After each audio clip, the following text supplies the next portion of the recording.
ಎಲ್ಲರಿಗೂ ನಮಸ್ಕಾರ. ನನ್ನ ಯೂಟ್ಯೂಬ್ ಚಾನಲ್ಗೆ ಸ್ವಾಗತ. ಆತ್ಮೀಯ ವಿದ್ಯಾರ್ಥಿಗಳೇ, ಇವತ್ತು ಶ್ರೀ ಮುದ್ರಾಡಿ ಇವರು ಬರೆದಂತಹ ನ್ಯಾಯಮೂರ್ತಿ KS ಹೆಗ್ಡೆ ಸಾಧನೆ ಇದರ ಪ್ರಶ್ನೋತ್ತರಗಳನ್ನು ಗಮನಿಸಿ. ಮೊದಲನೆಯ ಪ್ರಶ್ನೆ, ಇದು 8 ಅಂಕಗಳಿಗೆ ಬರುವಂಥದ್ದು. KS ಹೆಗ್ಡೆಯವರ ಬಾಲ್ಯ ಮತ್ತು ವಿದ್ಯಾಭ್ಯಾಸವನ್ನು ಕುರಿತು ವಿವರಿಸಿರಿ. KS ಹೆಗ್ಡೆಯವರು ಕಾರ್ಕಳ ತಾಲೂಕಿನ ಬೈಲೂರು ಸಮೀಪದ ಕೌಡೂರು ಎಂಬಲ್ಲಿ 1909 ಜೂನ್ 16ರಂದು ಕೌಡೂರು ನಾಯರ್ಬೆಟ್ಟು ಸುಬ್ಬಯ್ಯ ಹೆಗ್ಡೆ ಹಾಗೂ ಇರ್ಮಾಡಿ ಲಿಂಗಮ್ಮ ಶೆಟ್ಟಿ ದಂಪತಿಗಳ 7 ಜನ ಮಕ್ಕಳಲ್ಲಿ ಕಿರಿಯ ಮಗನಾಗಿ ಜನಿಸಿದರು. ಇಡೀ ಊರಿಗೆ ಗೌರವದ ವ್ಯಕ್ತಿಯಾಗಿದ್ದ ಸುಬ್ಬಯ್ಯ ಹೆಗ್ಡೆಯವರು ತಮ್ಮ ಸುತ್ತಲಿನ ಸಮಾಜದ ಸಾಮಾಜಿಕ ಆರ್ಥಿಕ ಸಮಸ್ಯೆಗಳಿಗೆ ಸ್ಪಂದಿಸಿ ಜನರಿಗೆ ನ್ಯಾಯ ದೊರಕಿಸಿಕೊಡುತ್ತಿದ್ದರು.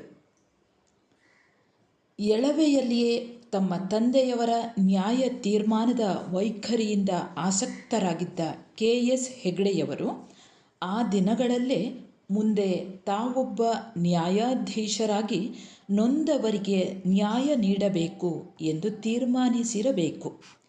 ಇಡೀ ಊರಿನ ಜನರೆಲ್ಲರೂ ನಮ್ಮವರು ಎಂದು ತಿಳಿದುಕೊಂಡು ಅವರನ್ನು ತಮ್ಮ ಕುಟುಂಬದ ಸದಸ್ಯರಂತೆ ನೋಡಿಕೊಳ್ಳುತ್ತಿದ್ದ ತಮ್ಮ ತಂದೆ ತಾಯಿಯರ ಜೀವನಾದರ್ಶ ಮಗನ ಮೇಲೆ ಅದಾಗಲೇ ಪಡಿಯಚ್ಚು ಮೂಡಿಸಿದ್ದಿತು. ಸಮಾಜದ ಋಣ ತೀರಿಸಲು ಸಮಾಜ ಸೇವೆ ಉತ್ತಮ ಮಾರ್ಗ ಎಂದು ಅರಿತ ಹೆಗ್ಡೆಯವರು ಚಿಕ್ಕ ಬಾಲಕನಾಗಿದ್ದಾಗಲೇ ಗ್ರಾಮ ಸ್ವರಾಜ್ಯ ಕನಸನ್ನು ಕಂಡಿದ್ದರು. ಕಾರ್ಕಳ ತಾಲೂಕಿನ ಬೈಲೂರು ಸಮೀಪದ ಕೌಡೂರು ಅಂದು ಯಾವುದೇ ಸೌಲಭ್ಯಗಳು ಇಲ್ಲದ ಕುಗ್ರಾಮವಾಗಿತ್ತು. ಹೀಗಾಗಿ ಕೌಡೂರಿನಿಂದ ಸುಮಾರು 16 ಕಿಲೋಮೀಟರ್ ದೂರದ ಕಾರ್ಕಳದಲ್ಲಿ ಶಿಕ್ಷಣ ಪಡೆಯುವುದು KS ಹೆಗ್ಡೆಯವರಿಗೆ ಅಂದು ಅನಿವಾರ್ಯವಾಗಿತ್ತು. ಕಾರ್ಕಳದ ಬೋರ್ಡ್ ಶಾಲೆಯಲ್ಲಿ ಪ್ರಾಥಮಿಕ ಶಿಕ್ಷಣವನ್ನು ಪಡೆದ ಹೆಗ್ಡೆಯವರು ಮಂಗಳೂರಿನ ಕೆನರಾ ಪ್ರೌಢ ಶಾಲೆಯಲ್ಲಿ SSLCವರೆಗೆ ಓದಿದರು. ತಮ್ಮ ಶಾಲಾ ದಿನಗಳಲ್ಲಿಯೇ ಅಸಾಮಾನ್ಯವಾದ ನಾಯಕತ್ವದಿಂದಾಗಿ ಗುರುಗಳೆಲ್ಲರ ಗಮನ ಸೆಳೆದರು. ಬೆಳೆಯುವ ಸಿರಿ ಮೊಳಕೆಯಲ್ಲಿ ಎಂಬಂತೆ ಪಾಠದ ಜೊತೆಯಲ್ಲಿ ಪಾಠೇತರ ಚಟುವಟಿಕೆಗಳಲ್ಲಿಯೂ ತಮ್ಮನ್ನು ಸಕ್ರಿಯವಾಗಿ ತೊಡಗಿಸಿಕೊಂಡರು. ವಿದ್ಯಾರ್ಥಿಯ ದೆಸೆಯಲ್ಲೇ ಉತ್ತಮ ವಾಗ್ಮಿಯಾಗಿ ಮಿಂಚಿದರು. ಪ್ರೌಢಶಾಲಾ ವಿದ್ಯಾಭ್ಯಾಸದ ಬಳಿಕ ಇವರು ಮಂಗಳೂರಿನ ಸಂತ ಅಲೋಷಿಯಸ್ ಕಾಲೇಜಿನಲ್ಲಿ ಪದವಿ ಪೂರ್ವ ಶಿಕ್ಷಣ ಪಡೆದರು. ಶಿಕ್ಷಣ ಬಗೆಗಿನ ವಿಶೇಷ ಒಲವು, ಶ್ರದ್ಧೆ, ಪ್ರಯತ್ನಗಳಿಂದಾಗಿ ಮುಂದೆ ಮದರಾಸಿನ ಪ್ರೆಸಿಡೆನ್ಸಿ ಕಾಲೇಜಿನಲ್ಲಿ BA ಆನರ್ಸ್ ಪದವಿ ಪಡೆದರು. ಓದಿನ ಹಸಿವು ಇನ್ನೂ ಹೆಚ್ಚಾಗಿದ್ದರಿಂದ KS ಹೆಗ್ಡೆಯವರು ಉನ್ನತ ವ್ಯಾಸಂಗಕ್ಕಾಗಿ ಕಾನೂನು ರಂಗ ಆರಿಸಿಕೊಂಡರು. ಮದರಾಸಿನ ಸರ್ಕಾರಿ ಕಾನೂನು ಕಾಲೇಜಿನಲ್ಲಿ ಕಾನೂನು ಪದವಿ ಪಡೆದರು. ಎರಡನೆಯ ಪ್ರಶ್ನೆ, KS ಹೆಗ್ಡೆಯವರು ನಿಷ್ಠುರ ನ್ಯಾಯವಾದಿ ಎಂಬುದನ್ನು ಸಮರ್ಥಿಸಿರಿ. ಉತ್ತರ: KS ಹೆಗ್ಡೆಯವರು ಸ್ವಭಾವತಃ ನಿಷ್ಠುರವಾದಿಗಳು. ಅಂತೆಯೇ ಅವರು ತಮ್ಮ ಸ್ವಭಾವಕ್ಕೆ ತಕ್ಕಂತೆ ಕಾನೂನು ರಂಗವನ್ನೇ ಆಯ್ದುಕೊಂಡಿದ್ದರು. ನಿಷ್ಠುರ ನ್ಯಾಯವಾದಿಯಾಗಿ ಕಾರ್ಯನಿರ್ವಹಿಸಿದರು. ಜೀವನದಲ್ಲಿ ಏನನ್ನಾದರೂ ಸಾಧಿಸಿಯೇ ತೀರುತ್ತೇನೆ ಎಂಬ ದೃಢ ಸಂಕಲ್ಪದಿಂದಲೇ KS ಹೆಗ್ಡೆಯವರು ತಮ್ಮ ಸಾಧನೆಯ ಸಿದ್ಧಿಗಾಗಿ ಕಾನೂನು ರಂಗ ಆಯ್ದುಕೊಂಡವರು. ತಮ್ಮ ವೃತ್ತಿ ಜೀವನ ಆರಂಭಿಸಿ 7 ವರ್ಷಗಳ ಕಾಲ ಕಾರ್ಯನಿರ್ವಹಿಸಿದರು. ವಾಣಿಜ್ಯ ನಗರಿ ಎಂದೇ ಕರೆಸಿಕೊಂಡಿದ್ದ ಮಂಗಳೂರು ಅಂದು ನಾಡಿನ ಬೇರೆ ಬೇರೆ ಸ್ಥಳಗಳ ನ್ಯಾಯವಾದಿಗಳನ್ನು ತನ್ನತ್ತ ಸೆಳೆದಿತ್ತು. KS ಹೆಗ್ಡೆಯವರು ಸಹಜವಾಗಿಯೇ ಮಂಗಳೂರಿನತ್ತ ಗಮನ ಹರಿಸಿದರು. ಕೃಷಿಕ ಕುಟುಂಬದಿಂದ ಬಂದಿದ್ದ ಹೆಗ್ಡೆಯವರು ರೈತ ಸಮುದಾಯದ ಬಗ್ಗೆ ವಿಶೇಷ ಕಾಳಜಿ ಹೊಂದಿದ್ದರು. ಹೆಗ್ಡೆಯವರ ಕಾರ್ಯವೈಖರಿ ಬಹುಬೇಗನೆ ಜನಮಾನ್ಯತೆ ಪಡೆಯಿತು. ಅಂತೆಯೇ ಅವರು 1946ರಲ್ಲಿ ದಕ್ಷಿಣ ಕನ್ನಡ ಜಿಲ್ಲೆಯ ಫಿರ್ಯಾದಿದಾರ ಹಾಗೂ ಸರಕಾರಿ ನ್ಯಾಯವಾದಿಯಾಗಿ ನೇಮಕಗೊಂಡರು. 1952ರಲ್ಲಿ ರಾಜ್ಯಸಭೆಯ ಸದಸ್ಯರಾಗುವವರೆಗೂ ಈ ಹುದ್ದೆಯಲ್ಲಿ ಮುಂದುವರೆದರು. ಕೆ ಎಸ್ ಹೆಗಡೆಯವರು 1957ರಲ್ಲಿ ಮೈಸೂರು ಹೈಕೋರ್ಟಿನ ನ್ಯಾಯಾಧೀಶರಾಗಿ ನೇಮಕಗೊಂಡರು. ನ್ಯಾಯಸಮ್ಮತವಾದ ತೀರ್ಮಾನ ಮಾಡುವ ಮೂಲಕ ಎಲ್ಲರ ಮನೆ ಮಾತಾಗಿದ್ದರು. ಸದಾ ನ್ಯಾಯಕ್ಕಾಗಿಯೇ ಹೋರಾಟ ನಡೆಸಿ ಅದರಲ್ಲಿಯೇ ಆನಂದವನ್ನು ಕಾಣುತ್ತಿದ್ದ ಸದಾನಂದ ಹೆಗಡೆಯವರು ತಮ್ಮ ಪ್ರಾಮಾಣಿಕತೆ ಹಾಗೂ ವೃತ್ತಿ ಘನತೆಯನ್ನು ಎತ್ತಿ ಹಿಡಿದಿದ್ದರು. ಯಾವತ್ತೂ ಜನರಿಗಾದ ಅನ್ಯಾಯವನ್ನು ತೀವ್ರವಾಗಿ ಪ್ರತಿಭಟಿಸುತ್ತಿದ್ದರು. 1967ರಲ್ಲಿ ಹೆಗ್ಡೆಯವರು ನ್ಯಾಯಾಂಗದ ಹುದ್ದೆಯನ್ನು ಅಲಂಕರಿಸಿದರು. ಭಾರತದ ಸರ್ವೋಚ್ಚ ನ್ಯಾಯಾಲಯದ ನ್ಯಾಯಾಧೀಶರಾಗಿ ನೇಮಕಗೊಳ್ಳುವ ಮೂಲಕ ಸುಪ್ರೀಂ ಕೋರ್ಟಿನ ನ್ಯಾಯಾಧೀಶರಾದ ಮೊದಲ ಕನ್ನಡಿಗ ಎಂಬ ಹೆಗ್ಗಳಿಕೆಗೆ ಭಾಜನರಾದರು. ತಮ್ಮ ವೃತ್ತಿಯ ಕ್ಷೇತ್ರದಲ್ಲೇ ಸತತ ಪರಿಶ್ರಮ ಮತ್ತು ಸಾಧನೆಗಳಿಂದ ಉನ್ನತ ಪೀಠವನ್ನು ಅಲಂಕರಿಸಿದ ನ್ಯಾಯಮೂರ್ತಿ ಹೆಗ್ಡೆಯವರು ದೇಶಹಿತ ಮತ್ತು ಜನಹಿತವನ್ನು ತಮ್ಮ ಸಾಮಾಜಿಕ ಬದುಕಿನ ಕೇಂದ್ರ ಬಿಂದುವಾಗಿಸಿಕೊಂಡರು. ಸ್ಪಷ್ಟವಾದಿ ಲೋಕವಿರೋಧಿ ಎಂಬ ಮಾತು ಹೊಂದಿದೆ. ಆದರೆ ಹೆಗ್ಡೆಯವರು ತಮ್ಮ ಸ್ಪಷ್ಟವಾದ ನಿಲುವಿನಿಂದ ಲೋಕವಿರೋಧಿಗಳಾಗಲಿಲ್ಲ, ಲೋಕಪ್ರಿಯರಾದರು. ಹೆಗ್ಡೆಯವರು ತಮಗಾದ ಅನ್ಯಾಯವನ್ನು ಕುರಿತು ಹೇಳಿ ನೋಡಿದರು, ಪ್ರತಿಭಟಿಸಿದರು, ಅನಂತರ ರಾಜೀನಾಮೆ ಕೊಟ್ಟು ಹೊರಬಂದರು.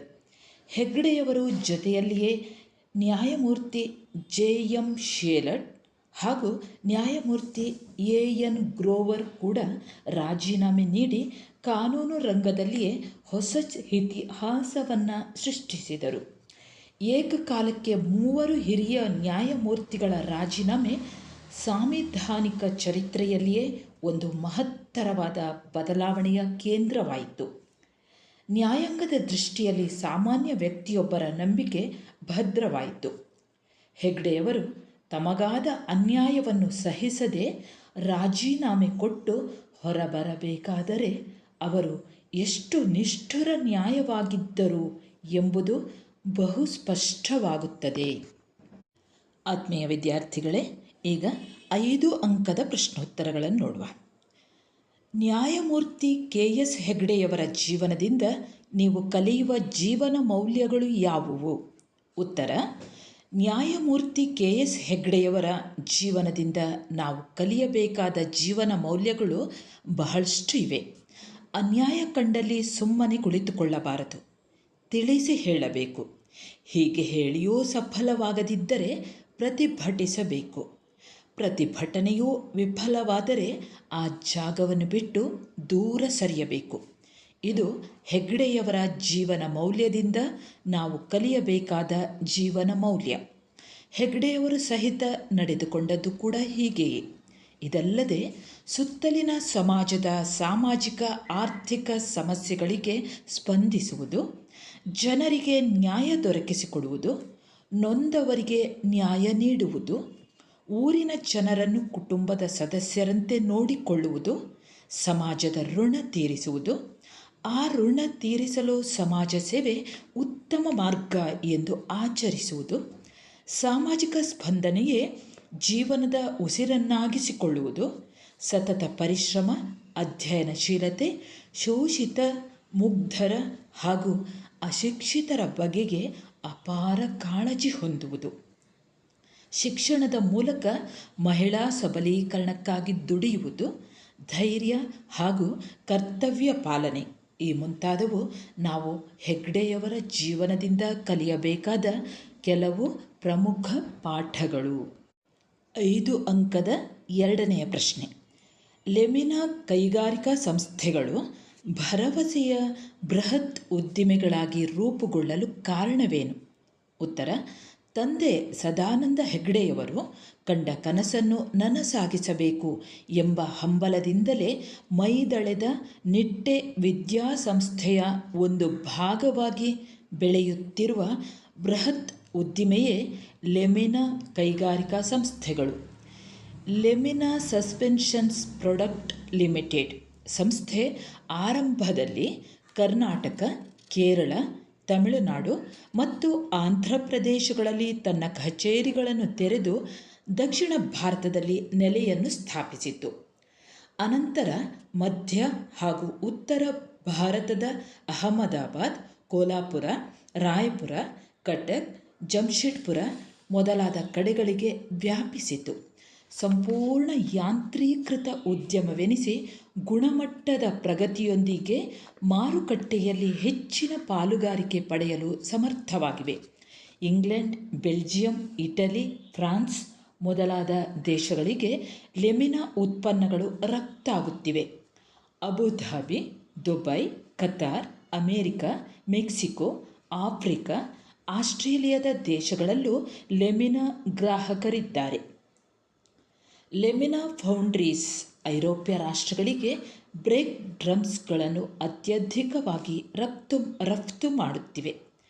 ವಾಹನಗಳಿಗೆ ಅವಶ್ಯವಿರುವ ಲೀವ್ ಸ್ಟ್ರಿಂಗ್ಗಳನ್ನು ತಯಾರಿಸುವ ಈ ಸಂಸ್ಥೆಗಳು ಉತ್ಕೃಷ್ಟ ಗುಣಮಟ್ಟ, ವಿತರಕರೊಂದಿಗೆ ಉತ್ತಮ ಬಾಂಧವ್ಯದ ವ್ಯವಹಾರ ನೀತಿಯಿಂದಾಗಿ ದಿನದಿಂದ ದಿನಕ್ಕೆ ಅಭಿವೃದ್ಧಿಯಾಗುತ್ತಿವೆ.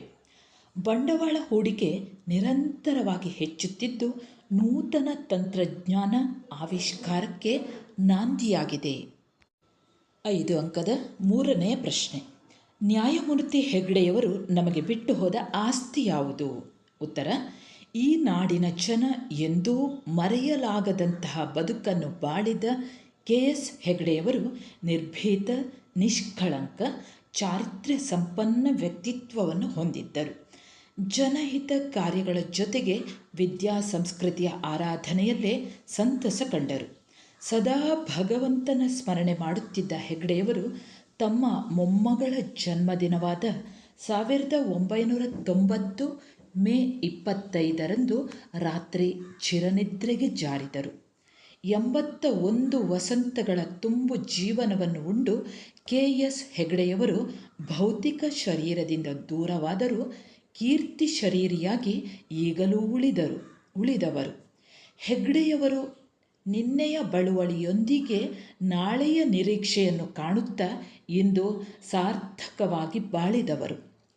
ಅಪ್ಪಟ ದೇಶಪ್ರೇಮಿಯಾಗಿದ್ದ ಹೆಗ್ಡೆಯವರು ನಿಜವಾದ ಅರ್ಥದಲ್ಲಿ ಮಣ್ಣಿನ ಮಗನಾಗಿದ್ದರು. ಸಾಮಾಜಿಕ ಸ್ಪಂದನವೇ ಅವರ ಉಸಿರಾಗಿತ್ತು. ಸತತ ಪರಿಶ್ರಮ ಹಾಗೂ ಅಧ್ಯಯನಶೀಲತೆಯಿಂದ ಅಸಾಧಾರಣ ವ್ಯಕ್ತಿತ್ವವುಳ್ಳವರಾಗಿದ್ದರು. ಅಶಿಕ್ಷಿತ ಹಾಗೂ ಶೋಷಿತ ಮುಗ್ಧರ ಬಗೆಗೆ ಅಪಾರ ಕಾಳಜಿ ಹೊಂದಿದ್ದು ಮಾತ್ರವಲ್ಲದೆ ಶಿಕ್ಷಣದ ಮೂಲಕ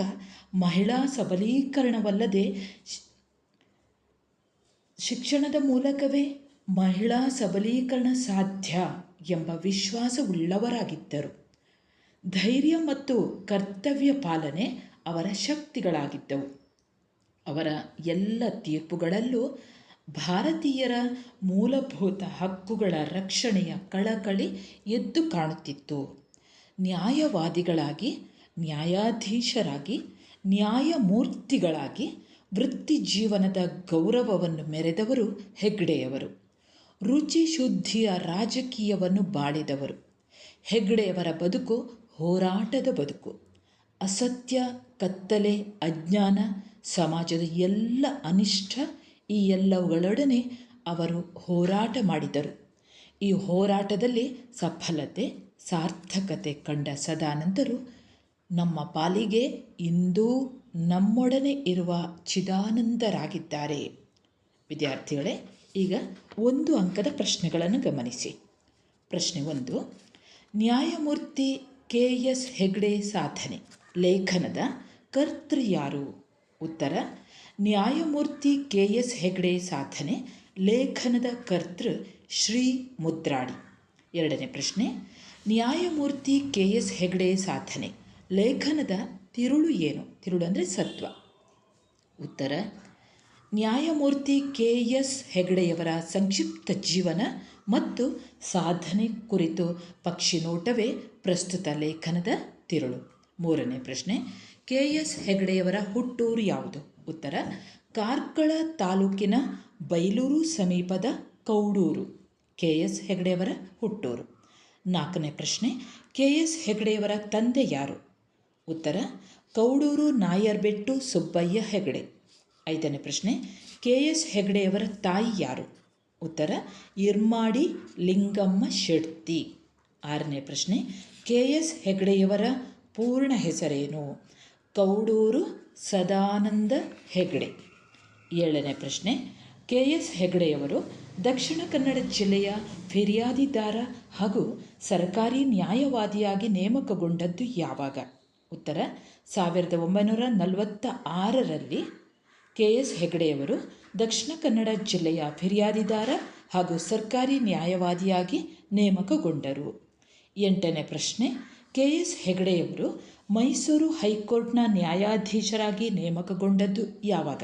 ಉತ್ತರ 1957. ಪ್ರಶ್ನೆ 9, KS ಹೆಗಡೆಯವರು ರಾಜಕೀಯ ಸೇರಿದ್ದು ಏಕೆ? ಉತ್ತರ ಪ್ರಜಾಪ್ರಭುತ್ವ ಭ್ರಷ್ಟಾಚಾರವನ್ನು ನಿರ್ಮೂಲನ ಮಾಡಲು KS ಹೆಗಡೆಯವರು ರಾಜಕೀಯ ಸೇರಿದರು. ಪ್ರಶ್ನೆ 10ನೆಯ ಪ್ರಶ್ನೆ, KS ಹೆಗಡೆಯವರ ಶೈಕ್ಷಣಿಕ ಸಾಧನೆ ಏನು? ಉತ್ತರ ನಿಟ್ಟೆ ವಿದ್ಯಾಸಂಸ್ಥೆಗಳ ಒಂದು ಭಾಗವಾಗಿ ಬೆಳೆಯುತ್ತಿರುವ ಬೃಹತ್ ಉದ್ದಿಮೆಯೇ ಲೆಮಿನಾ ಕೈಗಾರಿಕಾ ಸಂಸ್ಥೆಗಳು.